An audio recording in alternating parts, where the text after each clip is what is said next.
वो पॉलिटी का है और अति महत्वपूर्ण टॉपिक जो है वो है आपकी संविधान की विशेषता। निश्चित तौर पे आपको यहाँ से एक दो प्रश्न पूछ ही देगा और ये सिर्फ विशेषता ही नहीं बल्कि ये सारे चैप्टर भी हैं। आप जो देखेंगे संविधान में जो हम लोग पॉलिटी में पढ़ेंगे यही सब सारा चैप्टर भी पढ़ते हैं। तो संविधान की विशेषता जो यहाँ पे हम लोग इकट्ठे सब लिख दिए हैं ये आगे चल करके चैप्टर बन जाएगा और सारे चैप्टर को हम लोग पढ़ेंगे, ठीक है। और ये अति महत्वपूर्ण है। यहाँ से निश्चय ये अगर पूरा जान गए तो पूरा पॉलिटी कंप्लीट हो गया।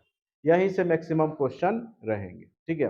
तो संविधान की विशेषता क्या है कि भारतीय संविधान में क्या क्या विशेष उपबंध किए गए हैं जो कि दुनिया के अन्य संविधान से लिए गए। जो भारतीय संविधान की विशेषता है वो कोई एक देश के संविधान से नहीं लिया गया है। भारतीय संविधान को विभिन्न देशों के संविधान से लेकर के इसको कह सकते हैं विशिष्ट बनाया गया है। दुनिया का अगर सबसे बड़ा लिखित संविधान अगर देखेंगे तो वो भारत का ही संविधान है।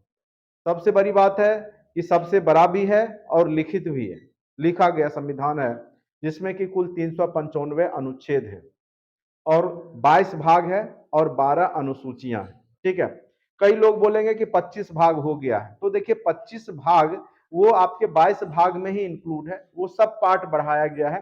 जैसे कोई अनुच्छेद है उसमें क ख ग करके बढ़ा दिया गया है।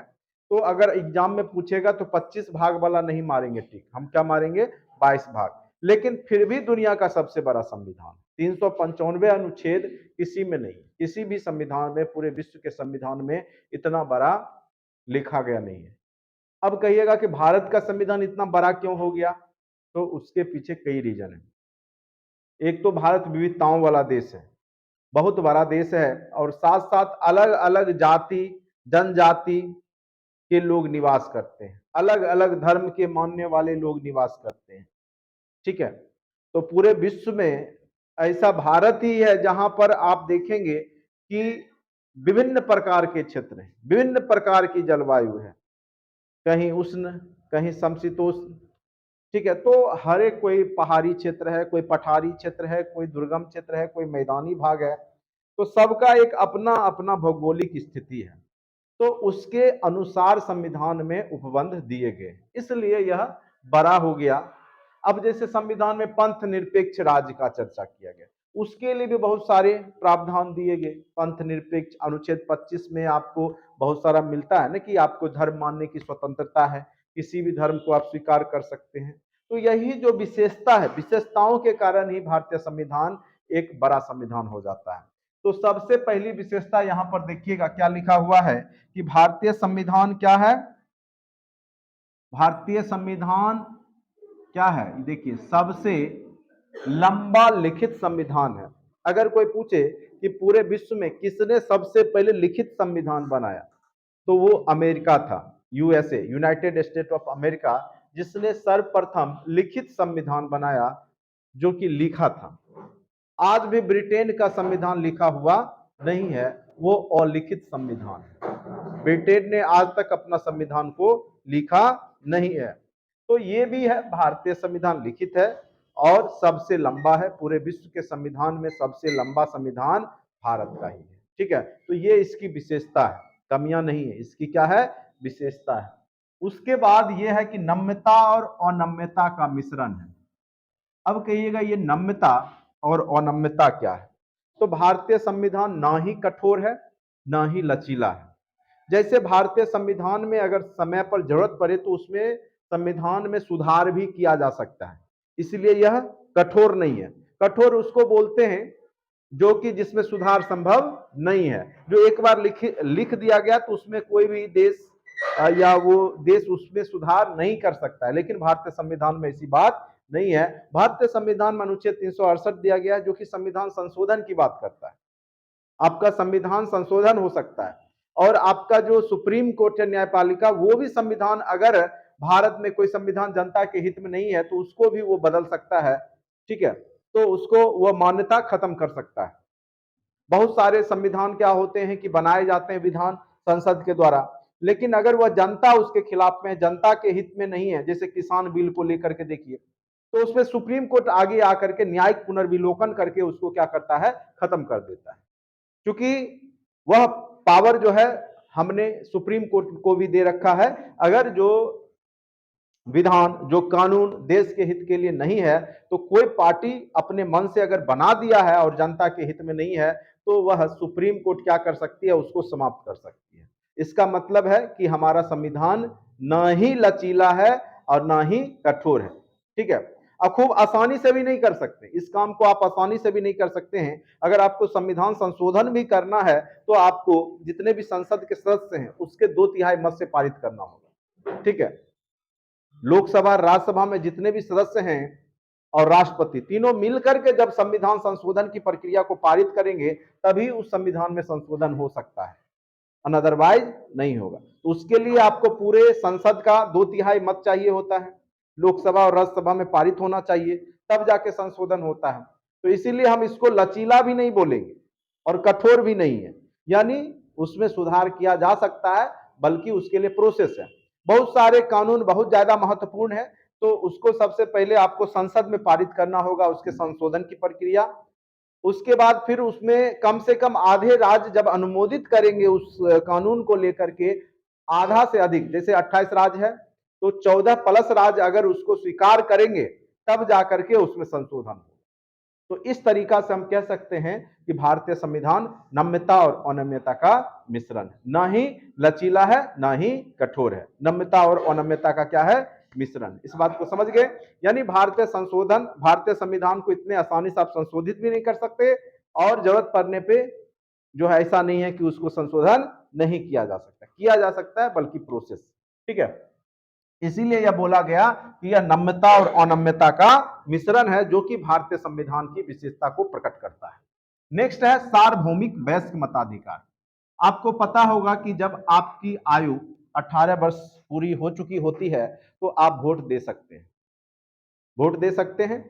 पहले क्या था कि आपको 1989 से पहले 21 वर्ष था, 21 वर्ष के बाद ही आप वोट दे सकते थे। लेकिन 1989 में संविधान संशोधन हुआ, ठीक है, 61वां संविधान संशोधन, जिसके तहत क्या किया गया कि आपका 1976 में आपका जो आयु है, वोटिंग का जो आयु है, वो 18 वर्ष कर दिया गया। कहां से? 21 से। 21 से कितना कर दिया गया? 18 कर दिया। कब कर दिया गया? 1976 में। कब किया गया? 1989 में। कब किया गया? 1989 में। और 61वां संविधान संशोधन के द्वारा सार्वभौमिक वयस्क मताधिकार दे दिया गया, यानी किसी भी प्रकार के जाति या धार्मिक रूप से या लिंग के आधार पर विभेद यहाँ पे नहीं किया जाएगा, सबको बराबर अधिकार है। चाहे आप किसी जाति धर्म को मानते हैं, अगर आपकी आयु 18 वर्ष पूरी हो चुकी है, तो आपके पास वोट देने का अधिकार है। ठीक है, चाहे आप गरीब हो चाहे अमीर हो, और सबके वोट की कीमत एक ही है। चाहे नरेंद्र मोदी खुद का वोट अपने पार्टी को दे, चाहे एक कोई गरीब व्यक्ति, एक भिखारी व्यक्ति जाके वोट दे, सबका काउंटिंग एक ही होगा, एक ही वोट का काउंट होता है। तो ये आपका सबसे बड़ा विशेषता है, सार्वभौमिक वयस्क मताधिकार सबको दिया गया जो लोग 18 वर्ष पूरा कर चुके हैं। ठीक है, अब नेक्स्ट विशेषता है पंथ निरपेक्ष राज्य।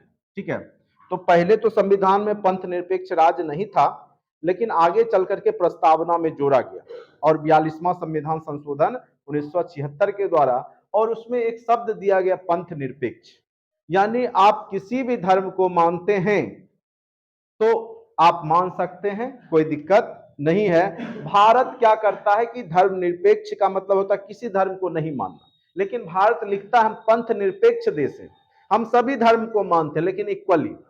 आप किसी भी पंथ को मानिए भारतीय संविधान में, तो आपको कोई भी तरह का प्रॉब्लम नहीं है। ठीक है, आप किसी भी पंथ को मान सकते हैं। लेकिन अमेरिका में क्या है, वो धर्मनिरपेक्ष है, वो किसी धर्म को मानता ही नहीं। वहां जब फॉर्म भराएगा तो वहां कॉलम नहीं रहेगा धर्म का, रिलीजन का। लेकिन आपके देश में देखिएगा, जब सरकारी फॉर्म भरते उसमें धर्म का भी रिलीजन का कॉलम रहेगा, आपका जाति कास्ट का भी रहता है। क्यों रहता है? क्योंकि भारत मानता है इस चीज को, धर्म को मानता है, लेकिन सभी धर्म को मौका देता है।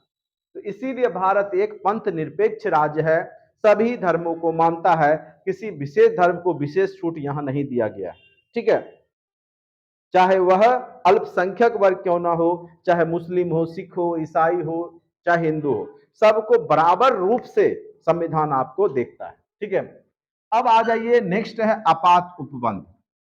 आपको पता होगा कि अगर देश में कोई समस्याएं आ गई, शासन विफल हो रहा है, उस केस में आपात उपबंध दिया गया। और आपात उपबंध कहां से लिया गया है, किसके संविधान से लिया गया है? आपात उपबंध जर्मनी के संविधान से आपात उपबंध की व्यवस्था ली गई है। इस दरमियान क्या होता है कि अगर देश में कोई समस्या आ गई या युद्ध छिड़ गया किसी बगल के पड़ोसी देश के साथ, तो उस समय पूरा देश पे राष्ट्रपति शासन लगाया जा सकता है। तो देखिए यहां पर 3 प्रकार के आपात उपबंध है। अनुच्छेद 352, 356, 4-4 का गैप है, गौर कीजिएगा। 360 यह है आपका, जैसे राष्ट्रीय आपात लग गया, सॉरी, इसको हम बोल सकते हैं राष्ट्रीय आपात। जब कोई देश आपके देश पे हमला कर दिया या जनता सशस्त्र विद्रोह कर दिया, यानी हथियार उठा लिया, अराजकता की स्थिति है, ठीक है, तो उस समय राष्ट्रीय आपात लगाया जा सकता है। दूसरा है कि 356, अनुच्छेद 356, अगर कोई राज्य में किसी बहुमत पार्टी की सरकार नहीं बनी, हो सकता है जैसे बिहार का ही देख लो, जदयू, और पहले क्या था, एनडीए मिल करके, एनडीए, जदयू, बीजेपी, ये सब मिलकर के सरकार बनाया। ठीक है, तो जिसको 122 प्लस, चूंकि 243 है, तो जिसको 122 प्लस पूर जाता है वो सरकार में आ जाता है, वो सरकार बना लेता है। तो हो सकता है कई बार क्या होगा कि किस दोनों को 116 ही हुआ और कुछ निर्दलीय कहेगा हम किसी में नहीं जाएंगे, हम किसी पार्टी में शामिल नहीं होंगे, उस केस में किसी की सरकार नहीं बनेगी। ठीक है, और उस स्थिति में क्या होगा कि राष्ट्रपति शासन लगाया जाएगा। ठीक है, तो राज्य में क्या होगा कि राज्यपाल वहां से राष्ट्रपति को आग्रह करेंगे कि यह राज्य में किसी भी पार्टी की बहुमत नहीं बन रही है, तो उस स्थिति में राष्ट्रपति उस राज्य में राष्ट्रपति शासन लागू कर देंगे। ठीक है, तो ये होता है अनुच्छेद 356, क्या है, राष्ट्रपति शासन। तो ये भी आपातकाल की ही स्थिति में होगा, तो वहां पे सारा शासन दारनादार राष्ट्रपति यानी केंद्र के पास चला जाएगा। अनुच्छेद 360 आज तक हुआ नहीं है, यह है आपका वित्तीय आपात। ये क्या है, वित्तीय आपात। जब वित्तीय संकट में अगर देश घिर जाएगा, जैसे कुछ दिन पहले श्रीलंका था, अभी भी है, पाकिस्तान में वित्तीय स्थिति अच्छी नहीं है, तो वैसे देश जहां पे वित्तीय आपात, तो भारत भी उपबंध है, बना रखा है कि 360 के तहत वित्तीय आपात लगाया जा सकता है, लेकिन आज तक भारत में वित्तीय आपात लगाया नहीं गया है, ऐसा सिचुएशन नहीं आया है। उसके पीछे भारतीय लोग हैं जो कि जितना खर्च करते हैं उससे कहीं ज्यादा सेविंग भी करके रखे रहते हैं, जिस कारण से विपत्ति के समय में भी वो काम चला लेते हैं। जैसे अभी कोरोना के टाइम पे इनकम बिल्कुल बंद हो गया, फिर भी लोगों ने जो है, जो सामाजिकता है यहाँ पर, जिसके पास गरीबी था तो आसपास के लोगों ने भी मदद कर दिया। ठीक है, और वो उतनी भयावह स्थिति नहीं आई जितना कि श्रीलंका या अन्य देशों में आ जाती है वित्तीय संकट के दौरान। ठीक है, क्योंकि भारत में एक तो आप देखेंगे कि लोग कमाते हैं तो सेविंग भी करते हैं, लेकिन अन्य यूरोपियन कंट्री या अन्य देश में देखेंगे कि लोग सेविंग पे उतना फोकस नहीं करते हैं, मनी को सेव करके नहीं रखते हैं। अगर 2 मंथली कमाएंगे, 2 महीने का अगर कमाई हो गया 1 लाख रुपया, तो पहले अब वो सोचेंगे कि इसको कैसे खर्च किया जाए, तो पहले वो 2-3 महीना जाके पूरे विश्व में घूमेंगे, इधर उधर, जो भी 2 लाख कमाई हो रखा है पहले खर्च कर लेंगे, फिर जाकर के वो काम करेंगे। ठीक है, तो लेकिन भारतीय लोग ये सब में समझदार हैं। ठीक है, तो यहाँ पर तो ये सब के कारण से वित्तीय आपात की स्थिति भारत में आज तक नहीं आई है, तो उसके पीछे सरकार नहीं बल्कि यहाँ के लोगों की जो सोच समझ है वो जिम्मेदार है। ठीक है, और भारतीय लोग सोना वोना भी बहुत ज्यादा मात्रा में रखे रहते हैं घर में, तो उससे भी जो है विपत्ति के समय में बेच के काम चला लेते हैं, तो वो सिचुएशन नहीं आ पाता है। उसके बाद देखिए तीसरी विशेषता क्या है, स्वतंत्र निकाय। कार्यपालिका हो चाहे विधायिका हो चाहे न्यायपालिका हो, तीनों अपने आप में स्वतंत्र है। कार्यपालिका मतलब राष्ट्रपति राज्यपाल, विधायिका मतलब आपका मुख्यमंत्री प्रधानमंत्री मंत्रिपरिषद मंत्रिमंडल, और न्यायपालिका मतलब सर्वोच्च न्यायालय सुप्रीम कोर्ट हाई कोर्ट ये सब हो। तो ये तीनों स्वतंत्र निकाय है। न्यायपालिका कार्यपालिका के बात को माने नहीं माने वो उस पर डिपेंड करता है, नहीं मानेगी, वो स्वतंत्र निकाय है। और कोई जैसे विधायिका है वो उस पर जो है मानने के लिए थोप भी नहीं सकते कि इसको मानिए। कई बार क्या होता है कि बहुत सारे कानून जो है विधायिका बनाना चाहती है, तो फिर उसको जो है न्यायपालिका निरस्त कर देती है या जनता के हित में नहीं है। तो चूंकि वह स्वतंत्र निकाय है, तो भारत में जो तीनों है, कार्यपालिका, विधायिका, न्यायपालिका, वो तीनों स्वतंत्र है। वो अपना निर्णय, अपना डिसीजन अपने अनुसार लेता है। वो किसी के जबरदस्ती, जोर जबरदस्ती पे काम नहीं करता। इसीलिए यहाँ पे लिखा गया है कि भारत का जो 3 स्तंभ है जिसपे भारत की शासन प्रणाली टिकी हुई है, कार्यपालिका, विधायिका, न्यायपालिका, तीनों अपने आप में स्वतंत्र है। ठीक है। राष्ट्रपति, राज्यपाल कार्यपालिका के पार्ट हो गए, विधायिका में आपका मुख्यमंत्री, प्रधानमंत्री हो गए, और न्यायपालिका में आपके सुप्रीम कोर्ट हो गया। ठीक है। तो यहाँ पर जो भी कानून बनते हैं तो अपने अपने, जैसे यहाँ पे कानून बनाने का काम विधायिका का है। ठीक है। लागू करवाने का काम आपको संविधान का, ये सर्वोच्च न्यायालय का है। राष्ट्रपति, कार्यपालिका, तो राष्ट्रपति के नाम पे शासन सिर्फ चलाया जाता है, लेकिन वास्तविक प्रधान कौन हो जाता है? प्रधानमंत्री ही होते हैं। तो ये आप तीनों निकाय क्या है? स्वतंत्र है। ये बात आप लोग याद रखेंगे, और यह भारतीय संविधान की विशेषता है। उसके बाद आइए त्रिस्तरीय शासन व्यवस्था, और हमने चर्चा किया था कि त्रिस्तरीय शासन व्यवस्था, पंचायती राज व्यवस्था, स्थानीय स्वशासन को ही कहा जाता है। इसमें आपको जिला स्तर पे, प्रखंड स्तर पे और आपके गांव स्तर पे शासन की बात की गई। स्थानीय स्वशासन, जिला स्तर पे आप देखते होंगे कि जिला परिषद होते हैं, प्रखंड स्तर पे पंचायत समिति के अध्यक्ष होते हैं, तथा गांव के स्तर पे आप मुखिया को ले सकते हैं। तो ये तीनों मिलकर के त्रिस्तरीय शासन व्यवस्था में शामिल होते हैं। और यह 1992 में जो आपका पंचायती राज व्यवस्था अनुसूची आपको हमने बताया था, 11वां और 12वां, ठीक है, स्थानीय स्वशासन से संबंधित है।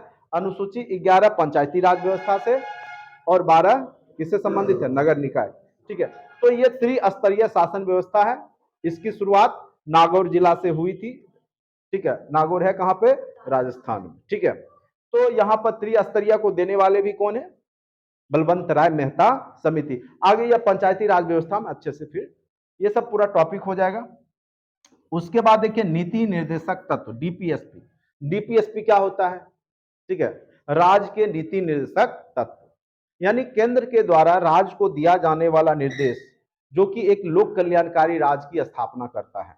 यानी केंद्र सभी राज्यों को निर्देश देता है कि आप एक ऐसे राज्य की स्थापना कीजिए जो कि वह लोक कल्याणकारी हो, जनता के हित में हो। तो उसके लिए बहुत सारे प्रावधान दिए जाते हैं। तो भाग 4 में अनुच्छेद 36 से 51 तक जो चर्चा है वह आपका डीपीएसपी का है। जैसे पहले पंचायती राज व्यवस्था जो स्थानीय स्वशासन है वो अनुच्छेद 40 के तहत डीपीएसपी का ही पार्ट है। लेकिन सबसे बड़ा ड्रॉबैक क्या है इसका, अवगुण क्या है डीपीएसपी का, कि यह न्यायालय में वाद योग नहीं है। इस समस्या को लोग या कोई भी सरकार न्यायालय में नहीं लेके जा सकती है। ठीक है, इस पे क्लेम नहीं हो सकता, केस नहीं हो सकता। जैसे शराबबंदी, कई राज्य शराबबंदी लागू कर रखे हैं। अब बिहार की जनता जाकर के सुप्रीम कोर्ट में केस करे कि आप जो है बिहार, अन्य राज्य में जो है शराब फ्री है तो बिहार में क्यों बंद है, क्लेम कर दे, तो इसका डिसीजन कुछ नहीं होगा, क्योंकि यह राज्य के डीपीएसपी का पार्ट है। राज्य का मन है, वो मन होगा तो शराबबंदी करेगा, मन होगा नहीं करेगा। ठीक है, सुप्रीम कोर्ट इसमें कुछ नहीं कर सकता। या कोई कई राज्य हैं जो, जैसे अभी जल जीवन हरियाली चलता है बिहार में, पेड़ पौधा लगाया जा रहा है, या बालिका प्रोत्साहन योजना है, बहुत सारे बच्चों को दिया जाता है प्रोत्साहन राशि, बालिकाओं को दिया जाता है।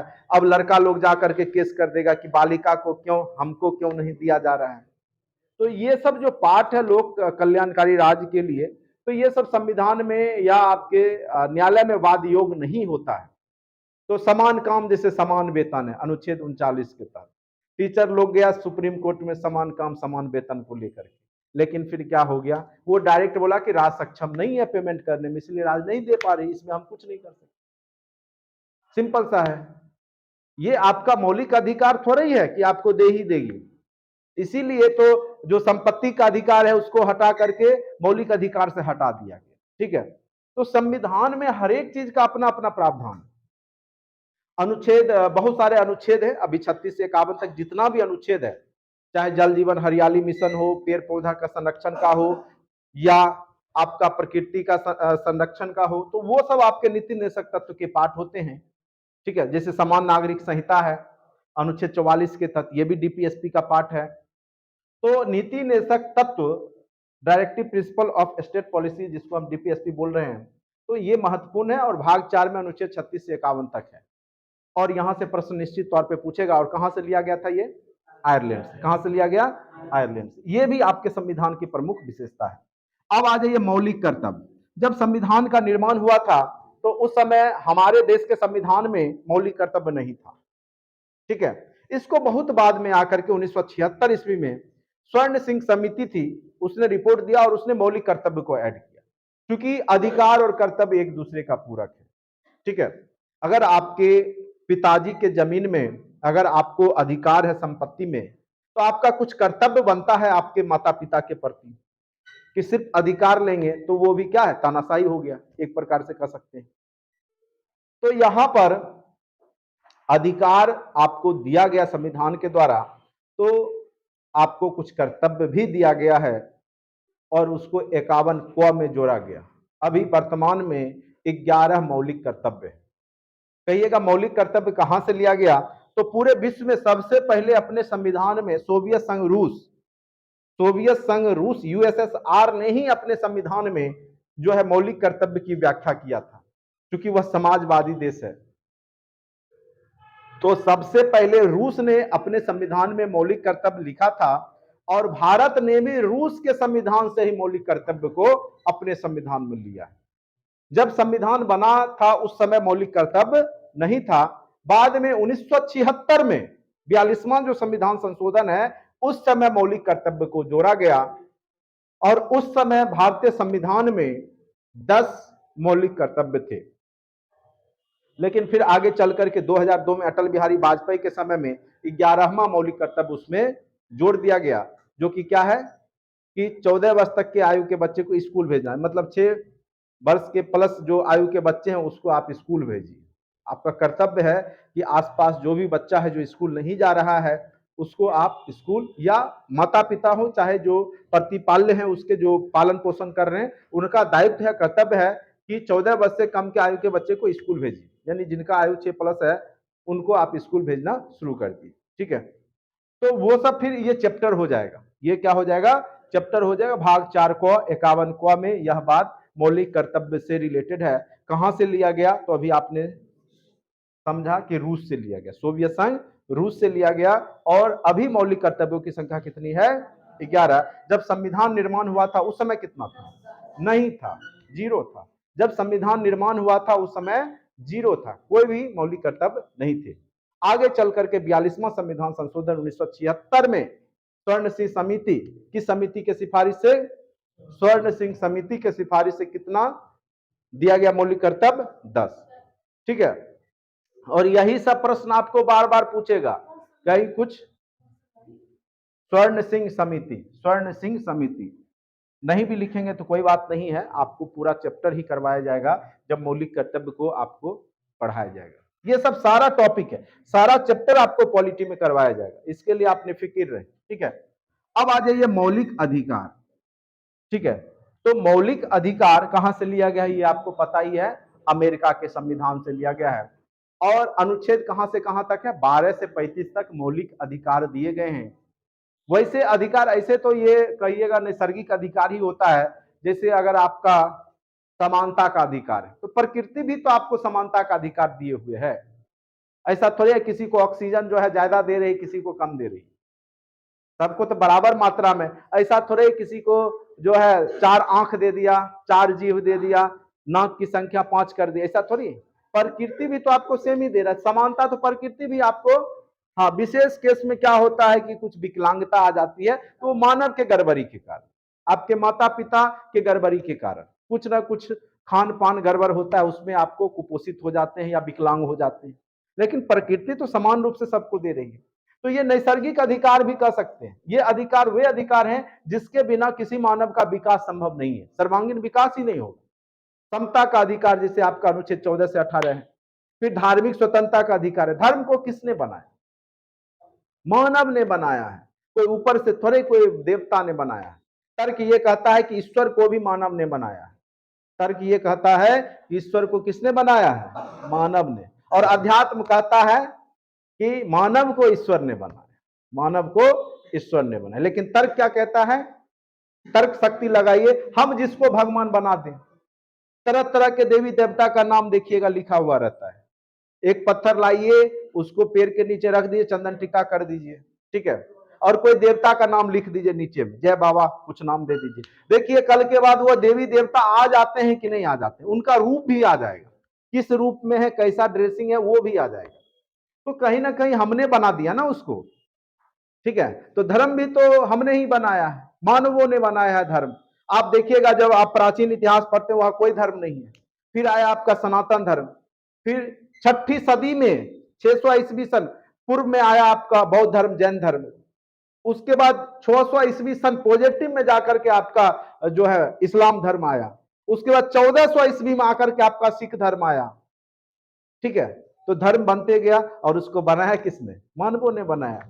इसीलिए जो है आपका मौलिक अधिकार यहां पर है, कहने का अर्थ है कि जो भी आपको समता का अधिकार है, स्वतंत्रता का अधिकार है।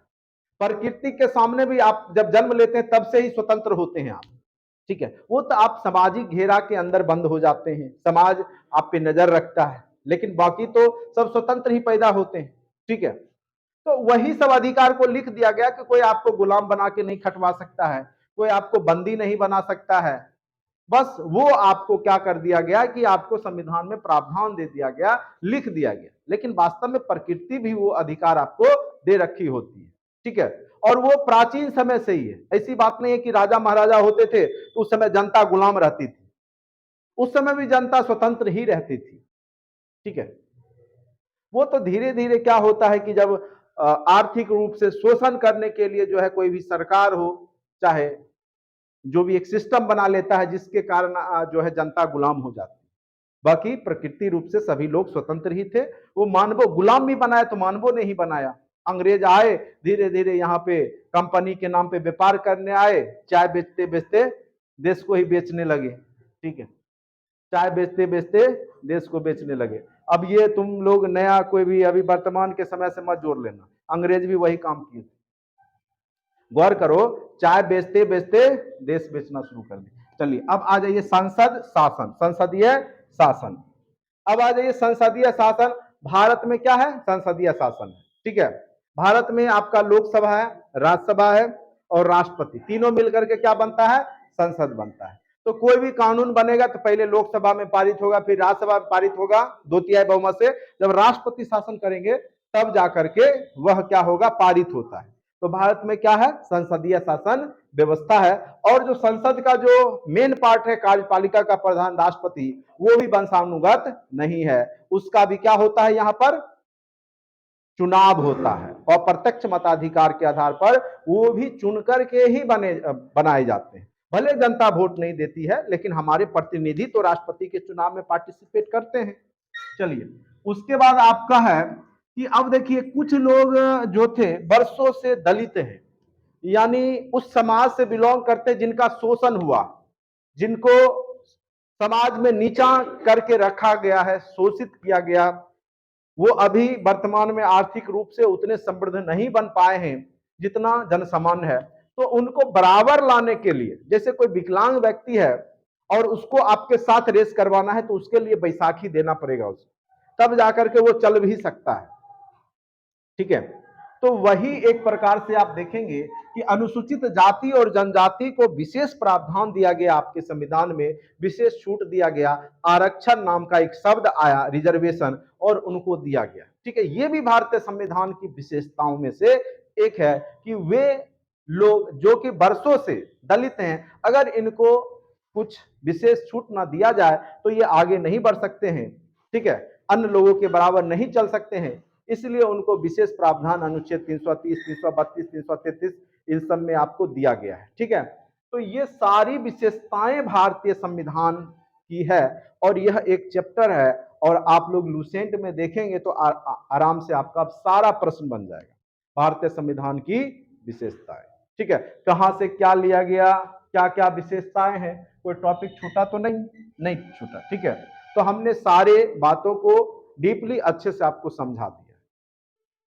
और एक चैप्टर है लूसेंट का, वो आप लोग पहले ऑब्जेक्टिव बना लीजिए, उसके बाद फिर नया चैप्टर शुरुआत होगा। भारत राज्यों का संघ है, यूनियन ऑफ स्टेट्स है, अनुच्छेद 1, फिर अनुच्छेद 2, फिर अनुच्छेद 3, अनुच्छेद 4, इस प्रकार से हम लोग 395 अनुच्छेद तक पहुंचेंगे। कहिएगा तब तो बहुत लंबा हो जाएगा, नहीं होगा। मेन अनुच्छेद जो पूछता है, जहां से एग्जाम में पूछे जाते हैं, वही होगा, इसलिए घबराने की आवश्यकता नहीं है। आपको भी याद होगा, जैसे हमें याद है पूरा पूरा पॉलिटी, आपको भी याद रहेगा, इस बात का फुल गारंटी। ठीक है, बशर्ते आप एक एक वीडियो को अच्छे से सुनिए, समझने का प्रयास कीजिए, रट्टा मत मारिए। बहुत लोग लूसेंट ऑब्जेक्टिव या लूसेंट निकाल के रटते हैं, रटिए नहीं, समझ करके एक बार पढ़िए, कैसा भी प्रश्न होगा, आपका जो ऑप्शन होगा उसमें आप खोज ही लीजिएगा, यही होगा। ठीक है, तो आज के लिए इतना है।